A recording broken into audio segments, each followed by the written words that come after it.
नमस्कार, बहुत स्वागत है आप सभी का। आप देख रहे हैं टोटल न्यूज, आपके साथ मैं हूं पंकज रौतेला।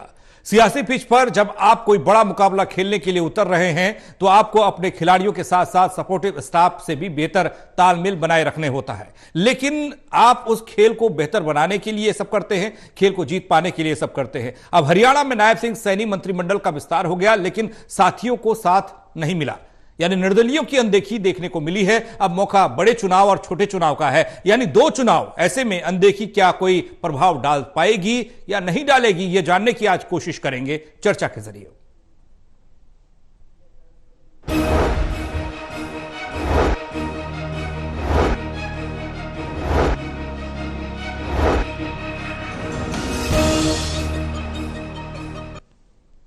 चर्चा में हमारे साथ मौजूद है Devendra Kathuria, associate editor Panipat, doctor Mahesh Kumar, associate editor Hisar, Virendra Soni ji, वरिष्ठ पत्रकार। आप तीनों का स्वागत। चर्चा की शुरुआत करें उससे पहले खबर रिपोर्ट के जरिए देखिए।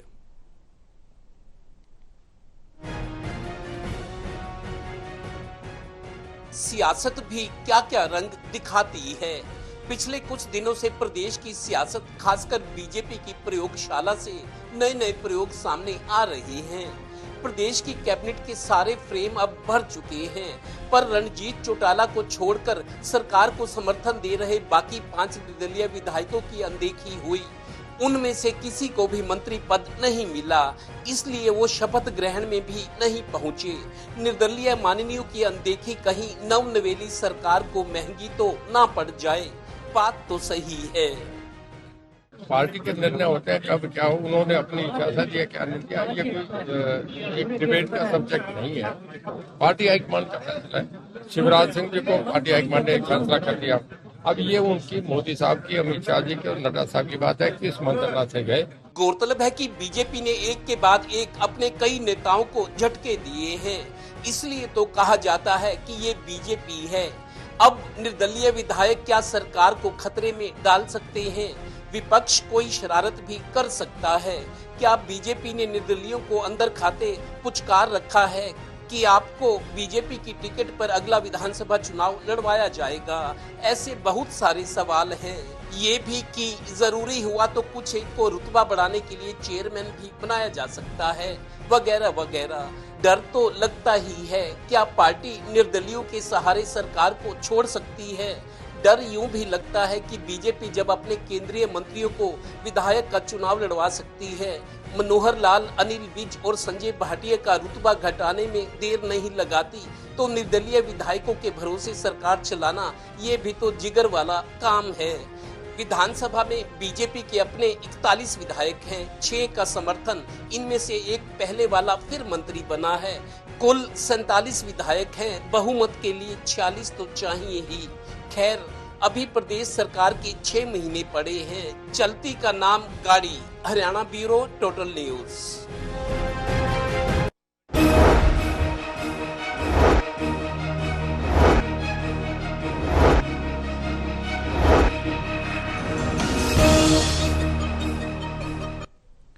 तो सवाल यह है कि कहीं निर्दलीयों की अनदेखी भारी न पड़ जाए। ये अनदेखी इसलिए भारी पड़ने की बात हो रही है क्योंकि एक बड़ा चुनाव लड़ने के लिए सियासी पार्टियां तैयार हैं, लोकसभा का चुनाव, और उसके ठीक बाद 6 महीने बाद आपको विधानसभा की लड़ाई लड़नी है, यानी विधानसभा चुनाव होने हैं। ऐसे में जो निर्दलीय आपके साथ खड़े हैं, आपको सपोर्ट कर रहे हैं, उन्हें कुछ ना देना, उन्हें उस हिसाब से नहीं रख पाना कहीं समस्या पैदा ना कर दे आगे आने वाले चुनावों के लिए। ये जानने की कोशिश करेंगे। देवेंद्र, चर्चा की शुरुआत आपसे कर रहे हैं। दक्षिण से लेकर बिहार तक देखा, लोकसभा चुनाव को लेकर जो प्रचार हुआ, लोकसभा चुनाव के लिए जो गठजोड़ हुआ, उसमें दक्षिण में देखने को मिला कि आपका मेल नहीं खाता है, आपकी भाषा नहीं मिलती, आपके विचार नहीं मिलते, लेकिन आपने उन पार्टियों को, उन लोगों को अपने साथ जोड़े रखा है। लेकिन जब हरियाणा की तरफ हम आते हैं तो यहां पर आप गठबंधन तोड़ते हैं, यहां पर आप निर्दलीयों को उस हिसाब से मान सम्मान नहीं देते हैं। इसकी वजह क्या है और इसका कितना असर पड़ सकता है? पंकज, देखिए, ये जो चुनाव है, समय कम है। दरअसल इस बार मुश्किलें बहुत ज्यादा है, दल बदल भी हो रहा है और अभी तो शुरुआत है। दूसरी बात, जैसे हम वनडे क्रिकेट देखते हैं या 2020 मैच देखते हैं, उस वक्त जब जीत की दरकार होती है तो कोई भी जोखिम उठाना जरूरी माना जाता है। जैसे किस बल्लेबाज को कब उतारा जाए, बॉलिंग कैसी की जाए, फील्डिंग कैसी सजानी, तो ये चुनाव भी उसी तरह के हैं। पहली बात तो यह कि हम हरियाणा के संदर्भ में देखें पंकज, हरियाणा में 7 निर्दलीय जीत कर आए थे। तकरीबन मैंने देखा है पिछले 3-4 चुनाव हम देखे, 15-20 साल की राजनीति देखे, 6, 7, 8 निर्दलीय जीत कर आते हैं, जो अपने चेहरे पर और पब्लिक को उन पर भरोसा होता है वो जीत कर आते हैं, जो पार्टी की टिकट नहीं होती जिनके पास। अब इस बार 7 जीत कर आए थे। 7 में एक गोपाल कांडा है जिनकी अपनी हरियाणा लोकहित पार्टी है, वो पार्टी के विधायक है अपने। बाकी 7 में रणजीत सिंह चौटाला है जो पहली सरकार में भी मंत्री थे और अब उनको दोबारा, पहले जब शपथ दिलाई गई मुख्यमंत्री के साथ तो वो शामिल थे। अब उनको छोड़कर बाकी 5 रह गए जिन्होंने सरकार को समर्थन देने का वादा किया था। जब बजट सत्र था, उस बजट सत्र में मैंने देखा कि किस तरीके से निर्दलीय विधायक बीजेपी के गठबंधन सरकार की ढाल बने हुए थे। बहुत सारे मौकों में मैं खुद मौजूद रहा उसमें। अब जब गठबंधन टूटा है तो निर्दलीयों के भरोसे ही बीजेपी ने ये कहा कि हम अपने बूते सरकार चलाएंगे, जेजेपी अलग हो गई है। अब उसमें यह कि 5 निर्दलीय विधायक शायद उम्मीद कर रहे थे या लोग भी कयास लगा रहे थे जो राजनीति में दिलचस्पी रखते हैं कि इनमें से 2-3 को मंत्री बनाया जा सकता है, क्योंकि नाजुक समय था बीजेपी के लिए। लेकिन जिस तरीके से ये फॉर्मेशन हुआ है, किसी निर्दलीय को सिवाय रणजीत चौटाला के किसी को नहीं रखा गया और शायद किसी को अभी मेरे को लगता है आश्वासन भी नहीं है कि आपको बीजेपी की टिकट पर लड़वाएंगे या आपको चेयरमैन बनाएंगे। अभी आज रणधीर सिंह गोलन है जो पुंडरी कैथल से निर्दलीय विधायक है, मैंने उनसे बात की, भाई आपको कोई नाराजगी नहीं, आप क्यों नहीं आए शपथ ग्रहण समारोह में, आप पहुंचे क्यों नहीं? उन्होंने कहा जी मेरे पास तो इन्विटेशन नहीं था। अगर उनके पास नहीं है तो 5 निर्दलीयों को, गोपाल कांडा को छोड़कर जो निर्दलीय थे उनके पास किसी के पास इन्विटेशन नहीं था। सरकार ने इन्विटेशन ही नहीं भेजा कि मंत्रिमंडल में आप चूंकि सरकार को समर्थन दे रहे आप आइए। उनका यह कहना था कि हमें मंत्री पद का लालच नहीं, सरकार जो नई सरकार है, नए मुख्यमंत्री मेरे विधानसभा क्षेत्र के लोगों के काम करते रहे, लोगों की तसल्लियों में इसी में खुश हूं। मतलब उनको इन्विटेशन नहीं भेजा गया था 5 निर्दलीयों को और मंत्री भी नहीं बनाया गया। अभी तक किसी का बयान नहीं आया। लेकिन रणधीर सिंह गोलन से जो बात हुई वो कह रहे जी हमें कोई शिकवा नहीं है, हमारे काम करवा दीजिए क्योंकि हमें फिर पब्लिक में जाना है। और उन्होंने खासतौर पर यह बात कही कि मैं अगला चुनाव भी अपने विधानसभा क्षेत्र के लोगों के दम पर निर्दलीय ही लड़ूंगा। तो फिलहाल चुप्पी साधे हुए, किसी को इन्विटेशन नहीं दिया गया निर्दलीय विधायकों को और ना ही वो अपनी तरफ से कोई आया। तो उनकी ये कि हमारे काम होने चाहिए। अब काम कैसे होंगे? अभी आप देखिए 1.5-2 महीने आचार संहिता लगेगी लोकसभा के चुनाव में। अक्टूबर में हरियाणा विधानसभा के चुनाव में 1.5 महीना पहले आचार संहिता लग जाएगी। सिर्फ 2 महीने का टाइम बचा है बीच के। लोकसभा चुनाव के तुरंत बाद 2-2.5 महीने का टाइम बचेगा, फिर 1.5 महीना पहले विधानसभा से, चूंकि अक्टूबर में चुनाव होने तो फिर आचार संहिता लग जाएगी। कुल मिलाकर चाहे नई मुख्यमंत्री है, हरियाणा की नई सरकार है, निर्दलीय विधायक है, बीजेपी विधायक है, ये जो नए मंत्री बने इनके पास 2 महीने का टाइम है अपने आप को साबित करने का, पब्लिक को संतुष्ट करने का। अब देखना है कि सरकार अब कैसे चलती है। सिर्फ 2 महीने में इनको अब चौके छक्के मारने पड़ेंगे तभी जीत नजर आ सकती है। महेश, जो निर्दलीय हैं उनको नहीं कोई उम्मीद है आपसे, उनको नहीं चाहिए मंत्री पद और उनको नहीं चाहिए आपका निमंत्रण, आप चलाइए, लेकिन वो चाहते हैं अपने इलाके का विकास। लेकिन संदेश देना चुनावी मौसम में बहुत जरूरी है और सियासी दल देते भी हैं। आपने जो स्वतंत्र प्रभार राज्य मंत्री बनाए और वो चेहरे जो आप सामने पेश करे आपने, वो नए थे, उन चेहरों के बारे में चर्चा हुई। लेकिन अगर निर्दलियों में से किसी 1-2 को आप दिखा पाते तो एक अलग तरह का मैसेज जनता के बीच में जाता।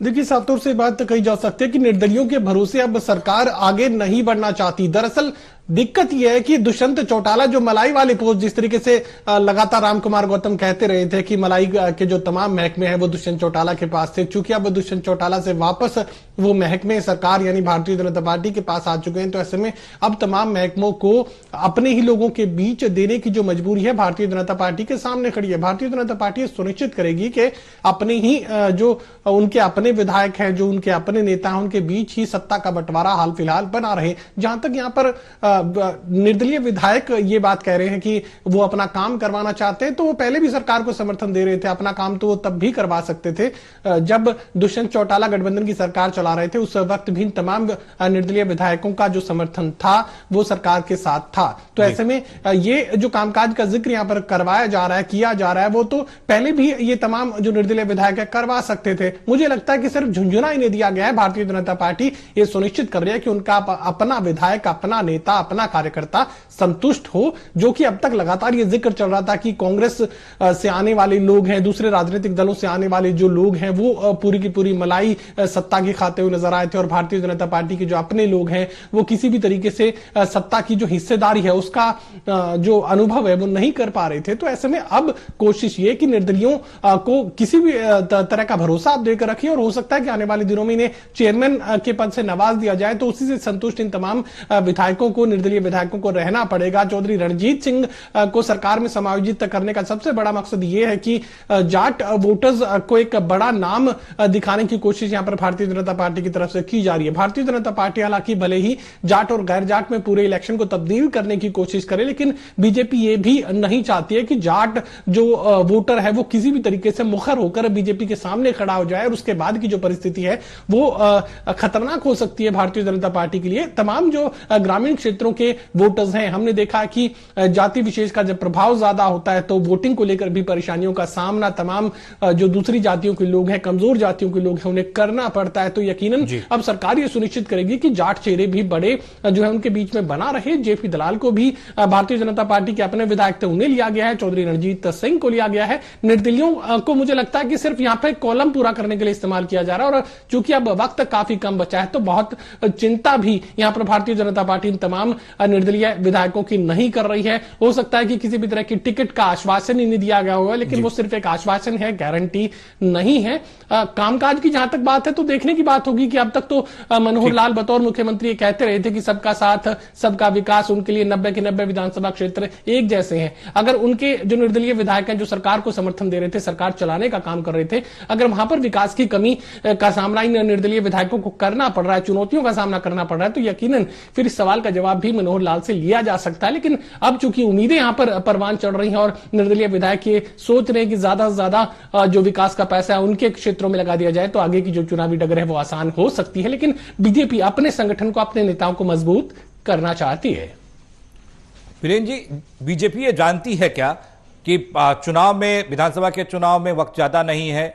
हालांकि आपने विधानसभा में जो नंबर पेश किए उन नंबर की बात करें तो आप सरकार चलाने के लिए इन निर्दलियों के सहारे ही आप उस नंबर को पा पाए या उस नंबर तक पहुंच पाए कि आप सत्ता में काबिज रह सकते हैं। कम वक्त में अगर ये निर्दलीय साथ नहीं भी देते तो आप खोएंगे कुछ नहीं, बीजेपी का कुछ नहीं जाएगा। हालांकि एक मैसेज जरूर जाएगा कि आपने समर्थन लिया और उसके बाद कुछ नहीं दिया, इसीलिए कोई मंत्री नहीं बनाया गया, चेयरमैन तक ही सीमित रखा जाएगा। देखिए, मंत्री कौन नहीं बनना चाहता, निर्दलीय विधायक भी मंत्री बनना चाहते थे, लेकिन देखिए सभी निर्दलीय विधायकों की ये ख्वाहिश थी कि वो मंत्री बने और सबकी ख्वाहिशों को पूरा कर पाना संभव नहीं था।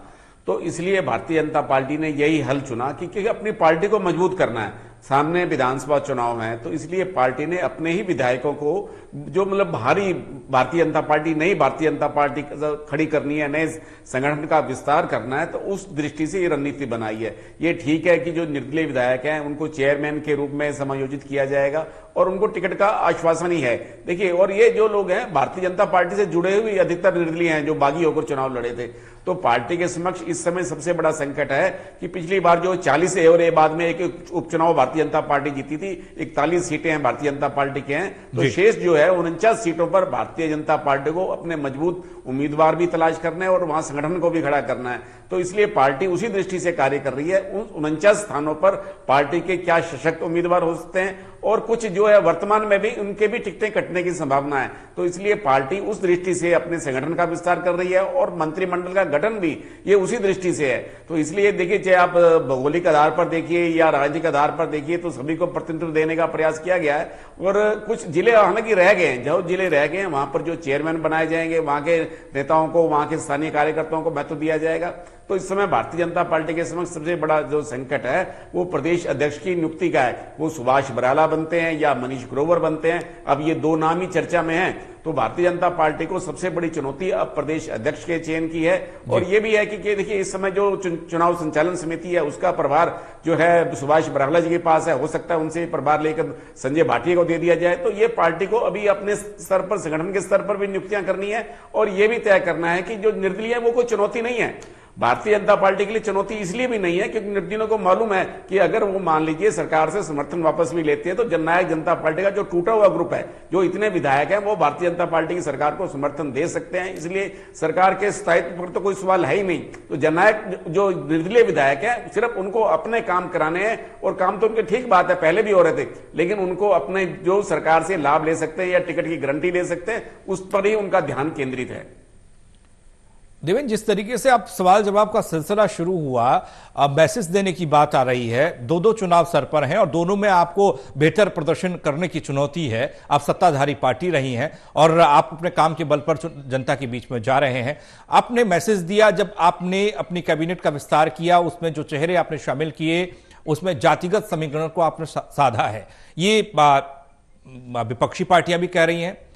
जगबीर मलिक को सुन रहे थे, वो कह रहे थे कि ये सिर्फ और सिर्फ जातिगत लोगों को साधने के लिए कोशिश की गई है, इन चेहरों को जगह दी गई है। तो ऐसे में जब साधना ही है तो जो निर्दलीय हैं, जो सपोर्टिव हैं, जो आपके साथ खड़े हैं, उनको भी साधा जा सकता है।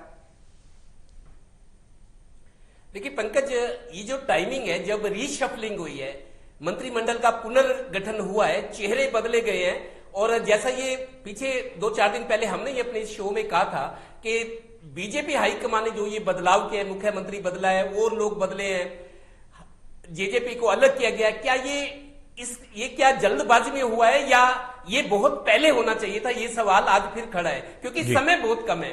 दूसरा, आप बीजेपी देखिए, बीजेपी के पास मुश्किलें ज्यादा है। नो डाउट बीजेपी तैयारियों में, एकजुटता में, मजबूत संगठन में, संसाधनों में और सरकार होने का भी फायदा मिलता है चुनाव में, तो कई तरह की चीजें होती है। तो उस सब के बावजूद मैं समझता हूं, चूंकि बीजेपी अकेले हरियाणा में चुनाव लड़ी है 10 सीटें, बीजेपी 10 सीटों पर दोबारा जीत दर्ज करने का जो दावा कर रही है, लगातार जो प्लानिंग हो रही है, रणनीति बनी है, शंखनाद हुआ है अभी परसों घरोंडा करनाल सीट पर, तो मेरे को लगता है बीजेपी के लिए मुश्किलें तो हैं, क्योंकि कांग्रेस गठबंधन के साथ चल रही है। एक सीट कुरुक्षेत्र की कांग्रेस ने दी है, लेकिन बाकी जगह पे थोड़ा बहुत 10-20 हजार वोट, 30 हजार वोट आम आदमी पार्टी की कांग्रेस को मिलेगी। कांग्रेस के इरादे भी बुलंद है, संकल्प लग रहे हैं उनका, वो अंदर खाते रणनीति बना रहे हैं, इसलिए समय ले रहे हैं, उम्मीदवारों का चयन नहीं हो रहा। और मेरे को ये खबर है पंकज, आपको बता दूं, अभी 1 हफ्ता और कांग्रेस के उम्मीदवारों के शायद ऐलान ना हो सकता है पहले हो जाए, लेकिन अभी 1 हफ्ता और लग सकता है। कांग्रेस पूरा समय ले रही है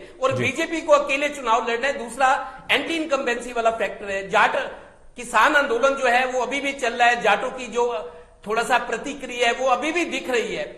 कोई बातचीत में वो जाटों के रुख में कोई नरमाई नहीं है। वो अलग बात है कि 10-15% जो बीजेपी से जुड़े हैं या उदार किस्म के जाट वर्ग से आते हैं कि हाँ अच्छा काम हो रहा है, हमें साथ देना चाहिए, देश की बात है, चूंकि लोकसभा चुनाव है। लेकिन ज्यादातर वर्ग विशेष के लोग मैं देख रहा हूं, उनमें तीखी प्रतिक्रिया है, एंटी इनकम्बेंसी वाला फैक्टर है। और जिस तरीके से अब संजय भाटिया का टिकट काटा गया, करनाल जैसी जगह पे जो 9.5 साल सीएम सीटी रही है, करनाल जैसी लोकसभा में मौजूदा सांसद का टिकट काटा गया और अब प्रदेश अध्यक्ष की राह भी मेरे को लगता है उनके लिए मुश्किल हो रही है। तो हाईकमान को जहां जहां करेक्शन की जरूरत लगी वो बिना डर के और बिना देरी के हाईकमान ने किए। आप देखिए, संजय भाटिया का टिकट कट गया, प्रदेश अध्यक्ष की चर्चा थी, लेकिन शायद अब दिक्कत आ रही है उनके नाम को लेकर। और दूसरा, मनोहर लाल जी को मुख्यमंत्री को बदला गया, उसी दिन दूसरा मुख्यमंत्री दिया गया। जो नया मुख्यमंत्री है उनको विधानसभा चुनाव लड़ना है, पूर्व मुख्यमंत्री को लोकसभा का चुनाव लड़ना है, अनिल विज को बाहर किया गया। तो एक साथ कई तरह के ऑपरेशंस और प्रयोग किए गए हैं। तो कहीं ना कहीं बीजेपी भी मेरे को लगता है दबाव में है, 10 सीट दोबारा जीतने का दबाव है, चुनौतियां हैं पार्टी के आगे। लेकिन अब कैसे क्या होता है आगे, जैसे जैसे समय गुजरेगा चीजें और स्पष्ट होती जाएगी।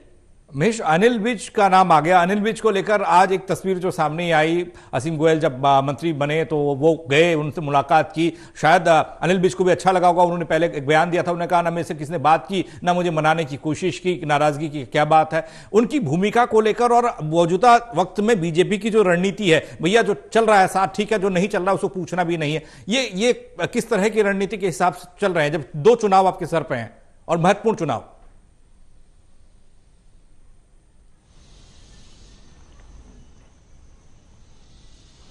देखिए, भारतीय जनता पार्टी ये सुनिश्चित करती है कि किसी के भी दबाव में काम नहीं करना है, फिर चाहे वो अनिल विज ही क्यों ना हो। अनिल विज का दबाव लगातार मनोहर लाल को झेलना पड़ा था। अब चूंकि उनके प्रतिमूर्ति के रूप में नायब सिंह सैनी सरकार चला रहे हैं, तो ऐसे में इस तरह का दबाव जो है, अगर कैबिनेट में अनिल विज को लिया जाता तो फिर आए दिन इसी तरह का दबाव नायब सिंह सैनी को भी झेलना पड़ सकता था। और शायद नायब सिंह सैनी उतना दबाव उठा पाने में सक्षम नहीं हो पाते, क्योंकि सीनियरिटी यहां पर जो है अनिल विज के समर्थन में खड़ी हुई नजर आती। तो एक ऐसी परिस्थिति जो कि विकट हो सकती थी, पहले ही टाल दी गई। और यहां पर अगर मनाने से अनिल विज मान जाते हैं तो इसमें भारतीय जनता पार्टी को शायद किसी भी तरह की परेशानी नहीं है, उन्हें मना लिया जाएगा। लेकिन जहां तक हम कल भी इस बात का जिक्र कर रहे थे कि भारतीय जनता पार्टी में कोई अगर नाराज है भी, कितना भी बड़ा नेता क्यों ना हो, चाहे मनोहर लाल खुद क्यों ना हो या अनिल विज का मैं जिक्र करूं, मनीष ग्रोवर का जिक्र करूं, कितना भी बड़ा नेता क्यों ना हो, उसकी नाराजगी जो है पार्टी को नुकसान नहीं पहुंचा सकती। कोई भी ऐसा काम कोई भी बड़े से बड़ा नेता नहीं कर सकता जो कि पार्टी विरोधी हो, जो कि कांग्रेस में अक्सर देखने को मिलता है कि एक दूसरे को चुनाव हरवाने की जो कोशिश है वो की जाती है। लेकिन भारतीय जनता पार्टी में बहुत ज्यादा संभावना इस बात की नहीं बनती है कि भारतीय जनता पार्टी के दिग्गज नेता एक दूसरे को हराने में किसी भी तरह की भूमिका को अदा करें। तो यहां पर भारतीय जनता पार्टी सुनिश्चित करेगी कि उन्हें मना लिया जाए, लेकिन रोज का आए दिन का जो दबाव नायब सिंह सैनी को अनिल विज की तरफ से झेलना पड़ सकता था, उस दबाव को पहले ही दिन खत्म कर दिया गया। वीरेंद्र जी, चुनौतियां कई हैं और जो सबसे बड़ी चुनौती के रूप में आप ही ने बताया कि प्रदेश अध्यक्ष, जब चुनाव नजदीक हो तो अध्यक्ष का होना जरूरी है। आप किस हिसाब से, किसके नेतृत्व में आप काम करेंगे, ये कार्यकर्ता को देखना होता है, समझना होता है और पार्टी को भी।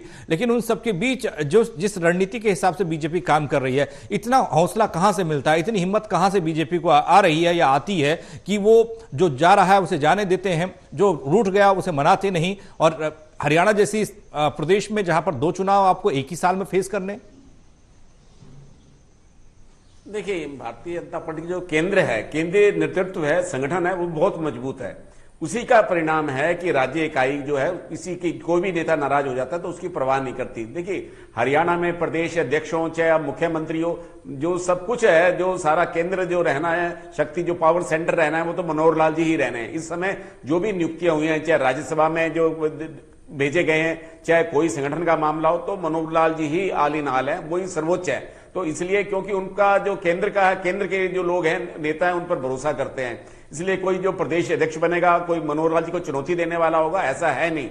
ये अनिल विज के उदाहरण से समझा जा सकता है। देखिए, जो मनोहर जी ने फैसला किया, चाहे वो मुख्यमंत्री पद से उनसे त्याग पत्र लिया गया या दिया गया, तो उनके अपने स्तर पर था। विधानसभा से इस्तीफा दिया तो उन्होंने अपने स्तर पर दिया। तो ये फैसले मनोहर लाल जी अपने स्तर पर ही लेते हैं। कोई सामूहिक नेतृत्व की जो कल्पना है वो दिखाई नहीं देती है, ना ही कोई कोर कमेटी की अगर बैठकों में चर्चा होती होगी तो इस विषय पर चर्चा क्यों नहीं हो, ये तो पार्टी का अंदरूनी मामला है। लेकिन एक बात तय है कि पार्टी में चुनौतियां हैं, लेकिन ये चुनौतियां उस समय पार हो जाती है कि जब केंद्र मौजूद है। नरेंद्र मोदी का करिश्मा है। अगर केंद्र सरकार के खिलाफ भी सत्ता विरोधी भावना होती तो भारतीय जनता पार्टी के लिए बड़ी विकट स्थिति होती। देखिए, हरियाणा के अंदर है, हरियाणा में सत्ता विरोधी भावना है, लेकिन क्या जो केंद्र में अभी ऐसी बात नहीं है। केंद्र की जो नीतियां लोग उसको पसंद करते हैं, मोदी जी के नेतृत्व को पसंद करते हैं, ये भारतीय जनता पार्टी के लिए राह आसान करता है।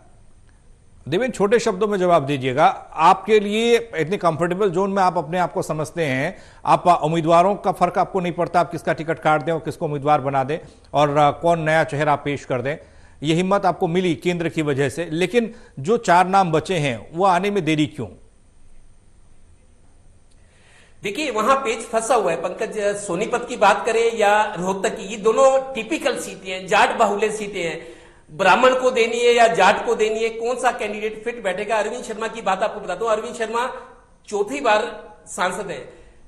एक बार सोनीपत में इंडिपेंडेंट जीते थे, उस जमाने में शायद लोग हैरान थे कि कोई निर्दलीय भी सांसद बन सकता है। अरविंद शर्मा जीते थे, 2 बार करनाल से रहे जब कांग्रेस सरकार आई, मनमोहन सिंह थे, भूपेंद्र हुड्डा थे, अब 4थी दफा बीजेपी से बने हैं।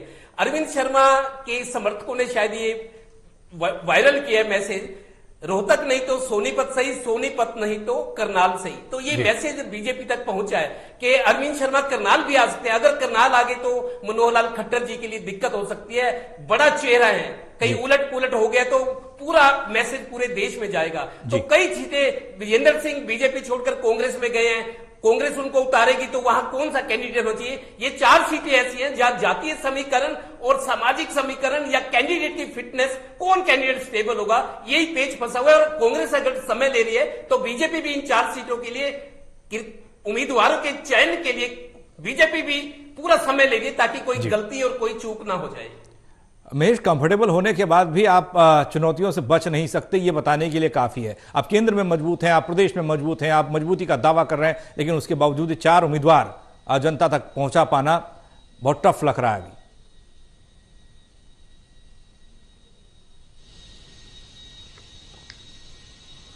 देखिए, 4 उम्मीदवारों को जनता तक पहुंचा पाना बिल्कुल भी टफ यहां पर भारतीय जनता पार्टी के लिए नहीं है। दरअसल कांग्रेस की रणनीति को समझने की कोशिश यहां पर भारतीय जनता पार्टी की तरफ से की जा रही है। अगर जाट उम्मीदवार कांग्रेस पार्टी उतारती है तो गैर जाट को सामने रखेंगे, और गैर जाट उम्मीदवार अगर भारतीय जनता पार्टी सीटों पर सामने रखती है तो फिर जाट उम्मीदवार को सामने रखेंगे। हालांकि ये अलग बात है कि भारतीय जनता पार्टी को कोई भी दिग्गज जाट जिताऊ चेहरा नहीं मिल पाया, ना तो रोहतक लोकसभा सीट पर और ना ही सोनीपत लोकसभा सीट पर, लेकिन तमाम जो दूसरे जातिगत इक्वेशंस हैं उनको साधने की कोशिश यहां पर भारतीय जनता पार्टी की तरफ से की जा रही है। और यहां पर अरविंद शर्मा का जो जिक्र चल रहा है, अरविंद शर्मा पूरा दबाव बनाए हुए हैं भारतीय जनता पार्टी पर। मुझे लगता है कि अगर 10 की 10 लोकसभा सीटों में दबाव में अगर किसी को टिकट मिलने जा रही है तो फिर अरविंद शर्मा को मिलने जा रही है। और अगर अरविंद शर्मा को भारतीय जनता पार्टी टिकट नहीं देती है तो भी ये मानकर चलिए कि वो लोकसभा का चुनाव जरूर लड़ेंगे।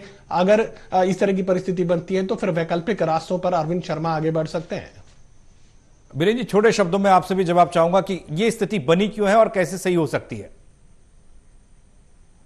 देखिए, भारतीय जनता पार्टी के लिए इन 4 सीटों पर उम्मीदवारों का जो चयन है उनके लिए टेढ़ी खीर साबित हो रहा है। देखिए, फिल्म अभिनेता रणदीप हुड्डा चुनाव लड़ने से इनकार कर चुके हैं, बाबा बालकनाथ भी जो है वो भी इनकार कर चुके हैं। तो ऐसे में विकल्प अरविंद शर्मा ही बचता है रोहतक में। भारतीय जनता पार्टी को ये मालूम है कि अगर अरविंद शर्मा को टिकट नहीं दिया जाएगा तो वो कहां नुकसान दे सकते हैं। करनाल में तो वो चुनौती देंगे ही, और सोनीपत में जो है अब जो है पहलवान योगेश्वर दत्त के अंदर और शशिकांत कौशिक में ही मुकाबला रह गया है, क्योंकि वो रमेश कौशिक का तो टिकट कटना प्राय निश्चित है। वहां पहलवान योगेश्वर दत्त के साथ समस्या यह है कि देखिए, दोनों ही विधानसभा चुनाव 2 बार हार चुके हैं, लेकिन पहलवान योगेश्वर दत्त के लिए समस्या यह है कि उनका अपना कोई संगठन नहीं है, अपना कोई टीम वर्क नहीं है, जबकि शशिकांत के लिए अपना टीम वर्क है, अपना संगठन है, तो वो सक्रियता है। लेकिन उनका सोनीपत के अंदर एक नया प्रयोग होने वाला है। और कुरुक्षेत्र में भारतीय जनता पार्टी के लिए समस्या है, क्योंकि पार्टी के लिए ऐसा कोई उपयुक्त उम्मीदवार दिखाई नहीं दे रहा, क्योंकि जब नायब सैनी को मुख्यमंत्री बना दिया तो वहां उम्मीदवार के लिए एक समस्या पैदा होगी। और ये स्थिति हिसार में कैप्टन अभिमन्यु को टिकट देना पार्टी की मजबूरी है, और लगभग ये तय है कि कैप्टन अभिमन्यु ही चुनाव लड़ेंगे। बैकअप प्लानिंग की यहां पर थोड़ी सी परेशानी ऐसा लग रहा है कि अगर नायब सिंह सैनी के बैकअप में कोई